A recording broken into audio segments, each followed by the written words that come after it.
Con đi học vui vẻ. Tôi mãn đi học.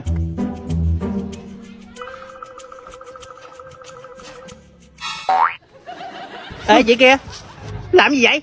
Tôi nằm tôi ngủ chờ con tôi ra. Trời ơi chị ơi, nó học 5-6 tiếng đồng hồ, hơi sức đâu mà chỉ chờ. Tôi nghỉ luôn đi.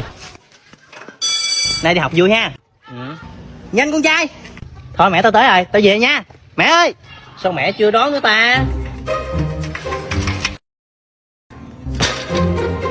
Giờ mà bể bánh xe. Alo alo. Ngon. Gì Tam?